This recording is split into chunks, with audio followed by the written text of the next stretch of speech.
बात जब कोर्ट की चल रही है तो आपको जरा हाई कोर्ट से एक और खबर भी बताते चले, और यह खबर काफी अहम है क्योंकि उस्ताद सरकार के हैं और सरकारी उस्ताद अब प्राइवेट इंस्टीट्यूशंस के अंदर नहीं पढ़ा सकते हैं, और बाज़ाब्ता तौर पर इस पर पाबंदी आज पहले भी की गई थी। और जम्मू कश्मीर हाई कोर्ट ने इस मामले को दोबारा अपनी नोटिस में लेते हुए सभी मुतल्लिका जिम्मेदारों से कहा है कि सरकार से एनओसी लेने के बाद ही कोई सरकारी टीचर इस तरीके का कोचिंग सेंटर चला सकता है। मामले पर जम्मू कश्मीर हाई कोर्ट में समाअत हुई है और प्राइवेट ट्यूशंस को लेकर थोड़ी सख्ती जरूर देखी जा सकती है, क्योंकि ट्यूशन के लिए हुकूमत की मंजूरी जरूरी होगी, एनओसी जरूरी होगी। ये शिकायत मिलने के बाद दोबारा खुद इसमें मुदाखलत की है हाई कोर्ट ने कि मुख्तलिफ हिस्सों के अंदर जम्मू कश्मीर के कई अजला में जो सरकारी टीचर्स हैं वो प्राइवेट ट्यूशन या निजी ट्यूशन सेंटर्स के अंदर इस वक्त भी खिदमत अंजाम देते हैं, वहां पर भी पढ़ा रहे हैं। तो उसके बाद अब इस मामले पर समाअत हुई है, लेकिन साथ ही अदालत की तरफ से ये भी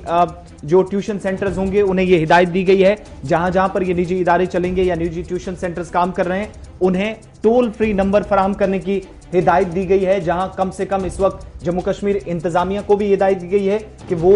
इस मामले में देखरेख करे और जो टोल फ्री नंबर होगा उससे जिस शख्स को कोई शिकायत करनी होगी तो वो इन नंबर्स पर कांटेक्ट करके ट्यूशन सेंटर्स के मुतालिक या निजी ट्यूशन सेंटर्स के लिए कोई मामला उनके पास होगा, कोई शिकायत होगी तो वो इस नंबर से अपनी शिकायत दर्ज करा सकेंगे। लेकिन फिलहाल राहत उन लोगों के लिए बिल्कुल भी नहीं जो सरकारी महकमे के अंदर काम करते हैं, और साफ अदालत ने यह हिदायत दी है कि प्राइवेट ट्यूशन सेंटर्स को लेकर सख्ती इस बात पर होगी क्योंकि सरकार की इजाजत जरूरी होगी, जिसके बाद आप कहीं पर भी जो प्राइवेट ट्यूशन सेंटर्स हैं उनके अंदर स्टूडेंट्स को पढ़ा पाएंगे। इसमें सिर्फ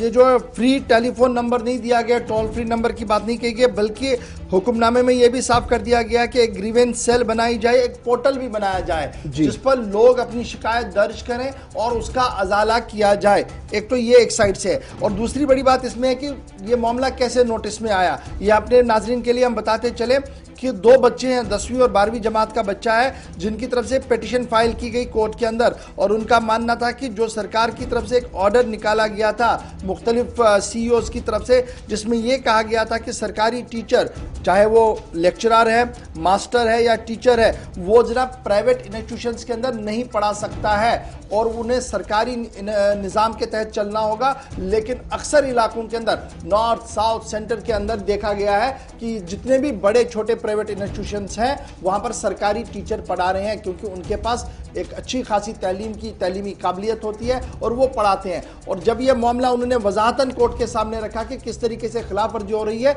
उसके बाद ही कोर्ट ने दोबारा यह हुक्म दिया है कि मुकम्मल तौर पर पाबंदी आयद है, और अगर कोई इस पाबंदी की खिलाफ वर्जी करता है तो सरकार उस उस्ताद के खिलाफ कार्रवाई करे या उस्ताद को बाज़ाब्ता तौर पर एनओसी लेनी होगी। अब आप थोड़ा अपने लेफ्ट राइट में देखिए, आप अपने इलाके में देखिए, जो सेंटर चल रहे हैं, नामी गिरामी सेंटर है या छोटा सेंटर है या बड़ा सेंटर है, क्या वहां पर सरकारी टीचर नहीं पढ़ाता है? और कब पढ़ाता है? सुबह 7 से 8, 9, 10, 11 बजे तक भी पढ़ाता है। क्योंकि उससे जब पूछा जाता है कि आप इतने देर तक क्यों पढ़ाते हैं, तो हंसते हंसते वो कह रहे मेरा तो क्लास जनाब 12:30 बजे, मैं तो 12 बजे पहुंच जाऊंगा। तो ये निज़ाम है, ये मिजाज है। लेकिन अब लगाम कसने की बारी आई है, देखना होगा कि एडमिनिस्ट्रेशन कितनी इस पर लगाम कस पाएगी। और अगर आपके पास कोई शिकायत है तो ज़रूर आप उसको रखिए सामने, बताइए इंतज़ामिया को और मजबूर कीजिए उन्हें ताकि वो कार्रवाई करे, ताकि निज़ाम हमारे स्कूलों का बेहतर हो सके। स्पेशली 9वीं 10वीं 11वीं का जो निज़ाम है वो बुरी तरह से मुतासिर हुआ है, उसको बेहतर करने की बहुत ज़्यादा ज़रूरत है।